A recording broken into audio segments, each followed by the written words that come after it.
Record. We Oh, are bet. recording. All right, guys, welcome to the WGJS Superstation's first podcast. I'm part of this whole channel, GamerX. I'll head with Mr. Jack Johnson, aka I'll let you introduce yourself. I am Kenny Girdler. I am also part of this podcast crew, so it is definitely an honor to be here alongside with the Gamer X. And the main goal of this podcast is to basically talk about NASCAR, sports in general, and like personal stuff that we want to talk about. Like this is just for fun. We're here to have fun with this. Now, today's podcast is basically about the next gen safety about the Cup cars. As if anyone saw the race from Daytona last week, Ryan Preece in the 41 Haas automatic Ford Mustang took a wild tumble on the backstretch with 5 laps to go. And it was one of the most horrific crashes in NASCAR. And what I want to start talking about that is the way that these next gen cars are, they can get more air up under them, and they're a lot more, I think, lighter than our previous years with the cars of tomorrow, which were pretty light, and the Gen 5 cars, Yeah, Gen 6 that we're used to. yeah. What was one thing you can If say we about all, it? I mean, I honestly think like the safety aspect of the next gen car is playing its factor. It's more safer than it's ever been than like in the old days where like drivers used to basically back in the early 60s to 70s they used to get killed a lot. Yes, It's I but I believe like I believe yes, NASCAR there's so much more NASCAR can do to make the cars safer, but at this point it's like is NASCAR gonna listen? Because like in reality it's like racing itself it's pretty dangerous, but it's so much fun to watch and be a part of. It's just cool to have happen. really is. And guys, if you don't know what we're talking about, what I'm going to do is, because of copyright purposes, I cannot play the audio for copyright purposes. But what I can do is I can show you on the phone about what I'm talking about. And I'm going to say this video is not for the faint of heart. It is for people who are really want to see NASCAR in a different perspective of what we're talking about how dangerous these next gen cars are. And what I'm about to show you is, if y'all look here. Is it's still crazy to believe when it happens to you, you know? Exactly. And as y'all can see, barrel rolling over and over, and that car caught air that not many people can say that they've survived in. The last wreck that I've seen this bad was back on YouTube when I was watching NASCAR flips of the ages, and Rusty Wallace at Talladega Daytona had a flip kind of like this. Night 1993. Yes, and It's it is crazy to see the aspect of how NASCAR has taken safety and its protocols. The last death we had in NASCAR was Dale Earnhardt, I think. 2001. 2001. No, Blaze Alexander Oh, at an and Dale ARCA Earnhardt. race at Charlotte. Oh, Dale Earnhardt died And Dale Earnhardt Sr. passed away with the final lap of the 2001 Daytona 500. and I Now, state. go Yeah, ahead. go ahead. No, you go ahead. No, you good. You good. The safety aspects. If we be honest, if we take a look from like the early 50s, they had no seatbelts. So whenever a crash happened and they flipped, they basically get thrown from their cars, and it'd be instant death. Exactly. And I want to take you But back. Well, go ahead. Finish. as the years as the years went on, the safety aspects of the sport has improved so much to the car tomorrow. 2008, Michael McDowell at Texas during qualifying had probably is the reason why, in my opinion, I believe the next gen car tomorrow was the safest Cup car built. No, that, but It years may later, look like Rusty. We'd see Joey Logano flip at Dover in that same car, flipping over and over. And 2009. we have a caution Yeah, again. in 2009. Todd Gilliland spins along with Denny Hamlin, who's involved in the wreck. Thank God. I'm kidding. Oh, Michael. Oh, never mind. Michael McDowell's in the wreck too. That's great. But Oh man. one thing I want to say is I'm going to take you back to one thing that Chase Briscoe and a lot of people were saying about these next gen cars. While they are better than most of the cars that we've seen in the past, the how hard we seen Alex Bowman a couple of months ago get into a wreck that was not even a hard hit, but still able to get injured from it, which I can see. And the flips that makes that even worse. So why the cars may handle better and why these underdogs may be able to perform better than they once were able to in the old cars, it's still not performing the ways I think all these other drivers would want them to. Absolutely. Especially at restrictor plate races, you're seeing a lot more dangerous moves, a lot more freight train racing, which kind of is boring, but at the same time, might be a lot more safe for half of these drivers in the field. But flips really the majority Yeah. of flips. The flips like we seen last week at Daytona, really the should be a call for NASCAR to do something about these cars and make them a lot more safer. Yeah, exactly. But it's just like, what else can you really do about it? You know, like the question is, do the drivers have to tell NASCAR, like, hey, this is happening. Here's what we need to do to fix it. And you'd think they would have done it It's because of just a all the question. injuries Well, we've had this year. We've had a lot of injuries this year. You'd think they would have already I would done think something. so. Yeah. I mean, prime example: Alex Bowman, Chase Elliott, And but now they got Ryan injured because Preece they were doing something else. and Chase Elliott and Alex Bowman, they may have had some hits, but yeah, they got injured. But at the same time, Ryan Preece could have died in this wreck, and he came out with black eyes. His helmet came off during the flip. It was just scary wreck, and Yeah. they really need to pay attention to this. Come here, Peanut. Bless you. And the crazy thing is that Priest is racing tonight. Now, if anyone has X, what fuck that, we're gonna call it Twitter. If Twitter. anyone has Twitter, and you saw what Ryan Priest posts, he sums it up best. You have to be tough to drive a race car. That man is tough as hell. It takes guts to He be drives able to. modifieds. It takes guts to step into a race car after having a scary crash and be able to perform at your best. And while he may be tons of laps down, that's perfectly fine because he's doing what he loves and is still racing for his fans. Exactly. And like you are right, you got to be tough driving a race car because at any point your car could end up in the wall or up and over. Anything can happen in races like this, especially when it comes to restricted plate racing like Daytona or Talladega. Yeah, you could lose your brakes. Your frog could hang. Like there's like so many things that can happen in a race car. And the aerodynamics that the Prime cars example. have now, the drafting ability for these cars, I've seen the from the past to how the Camaros are now. Camaros used to have a sharp tip at the end, which made it harder to draft with any other car.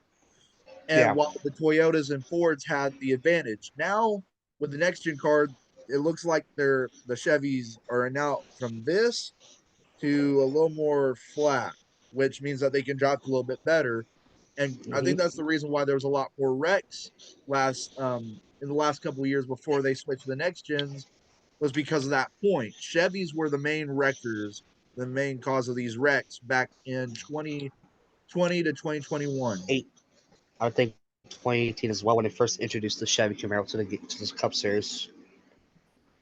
If you look back in 2018 when they first brung it back in practice for Talladega, Jamie McMurray back into 2018, the one car would flip up and over, Yep. and that just shows. But he was okay after. Yet when you come to a next gen car and you see it flipping and tumbling and the person not come out okay, that's should be a sign for NASCAR to just fix that, but they don't. Oh, not to mention, same year, 2009, Ryan Newman at Talladega flipped as well. Exactly. And not to Carl mention Edwards. 2020 for the Daytona 500 final corner, the hard hit that Ryan Newman took. At this point, people were thinking he wasn't going to live after that wreck. It was the most horrifying wreck. That and back 20, I'm taking you back to 2015. Austin Dillon in July flipped and hit the catch Mm-hmm. fence in the most scariest wreck that I've ever seen. Just shows how these I'm drivers, surprised. how tough you got to be. Mm-hmm. And for Austin Dillon to get back in that race car the week after he flipped, again, it just proves how tough these guys are Now when you're a because they race want car to win. They want to win that bad. when you're a race car driver, you know from experience, you fix race cars and stuff. What is the biggest thing in the garage area that y'all talk about that to go into race day that keeps y'all from wrecking, even if that's a possibility at any point of the race? We just like we like to we joke and laugh a lot because like racing is just like we have fun with it. Like, but the main thing we keep an eye on is like how stupid somebody drives in a corner. Like, we have guys like overdrive the corners every fucking week. Every week they overdrive it.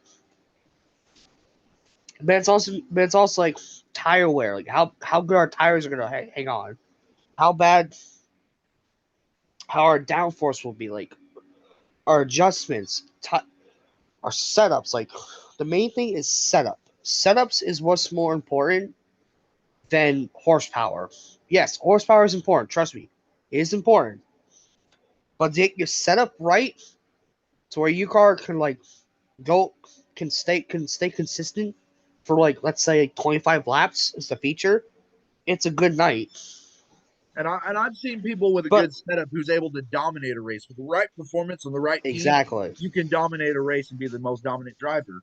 But even with the best setup, exactly, you can still get into accidents, even with the most dominant car, depending on who you're racing against. exactly, and especially with lap cars in the way a lot, it's definitely plays a factor.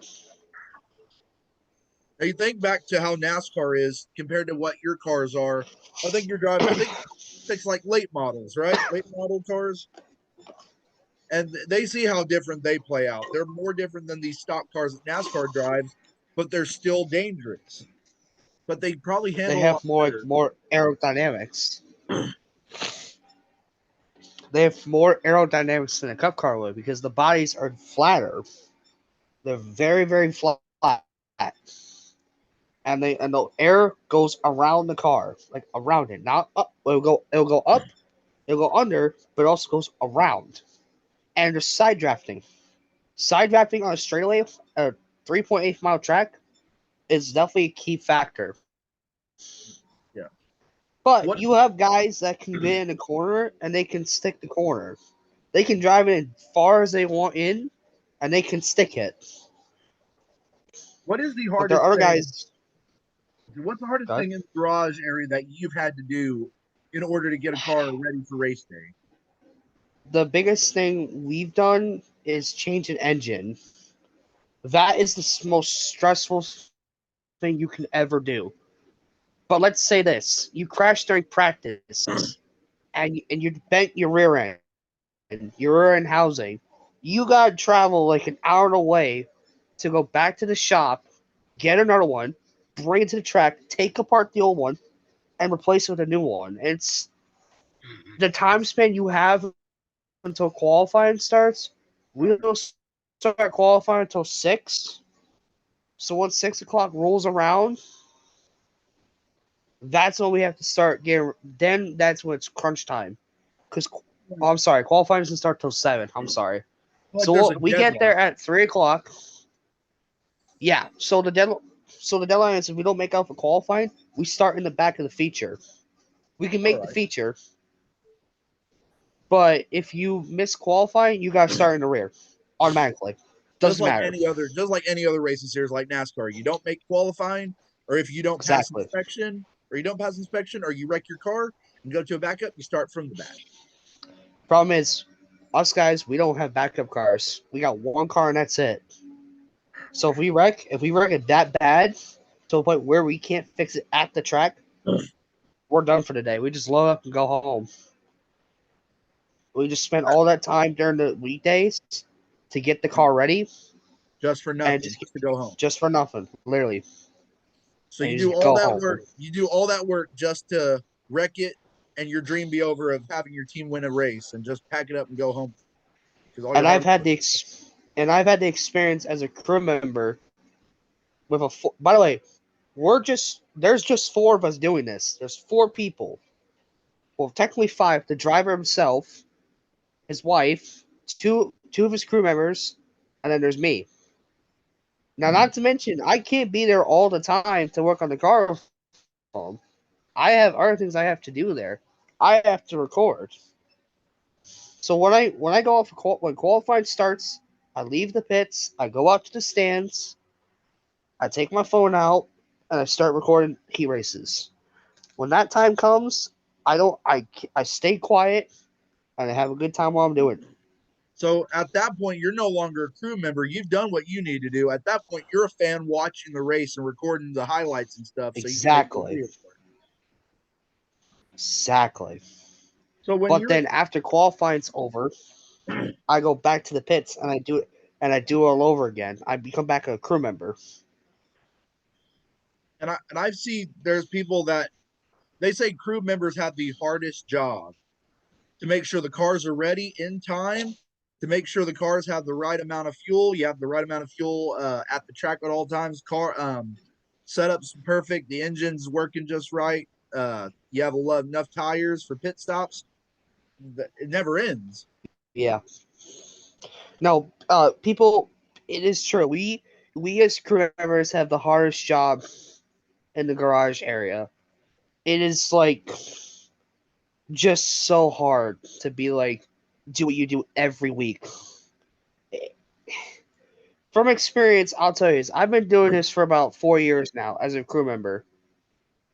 I've been doing this shit since 2017. We're in 2023.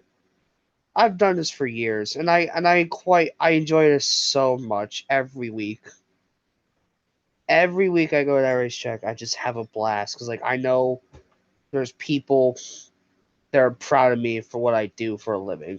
Everyone is proud of what I do. I get texted a lot every day by all the drivers, and they tell me, "Hey, I do a great job with like making these videos." They're proud of me because they know how hard I work. You work hard. You work hard to do what you love for a living, and you get paid for it Exactly. probably too. Actually, I don't. I So don't you do it. actually. So you do it just because you love it for fun. I I just do it because I want experience. If I ever get my own race car, which someday I hope to God I will. 16 years. I want to I've been see you waiting in for an now. op. I want to see you in NASCAR one day. I really do. I want to see you on the grandest stage of them all, the Daytona 500. And you know I'll be It's one of your biggest fans. yeah, it's just something I want to do. Like one of the drivers texted saying he's working on something for me, and I ran into him at the track last week on Wednesday, and he said, "Do you know how to drive stick shift?" I'm like, "Yeah, I do." And I started to put two and two together. I think he's building me something like a race car, maybe. If that's the case, your dream's gonna come true, bro. And I couldn't be more proud of you. I couldn't be more happy for you because you do what you love and you're doing it well and you're getting praised for it. Yeah, it's like a dream come true. Like for 16 years, I've waited for an opportunity like this to arise in my life.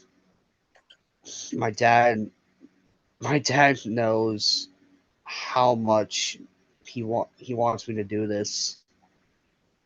it's my dad. I'll tell you this. My dad used to race himself.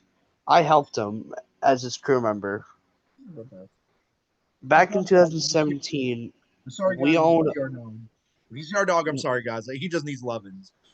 Yeah, we owned a mini stock back in 2017. His number was 45, and that's how I wanted to help my dad because he knows how much I love racing. Yeah. He knows goddamn well how bad I want to do this. And I It can tell just by it's how hard. you It's talk like back. It's your dream. It's your passion. Racing runs it's through your veins. yeah. It describes the passion and everything you feel about it is like there's no there's just nothing you can't be like. There's no I can't really describe the feeling because it's just so much fun. You get that adrenaline rush, right? Whenever race day comes, you get that Exactly. adrenaline rush. You're ready for race day to come. So you can sit in that stands and say, that car is running because the teamwork we put together every single day. For 24 hours each day. We spend like we don't leave that shop until like 5 a.m. usually. Now, has your team ever won a race so far? We have um we have one race before and it was special. It's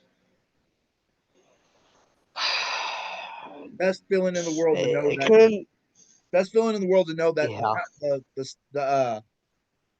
the effort and work you put into that car got into victory lane.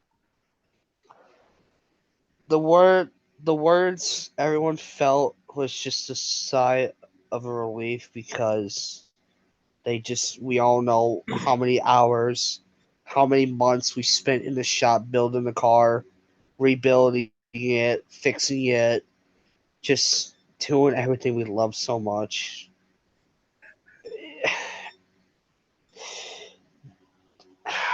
I can see I that. have the picture of it.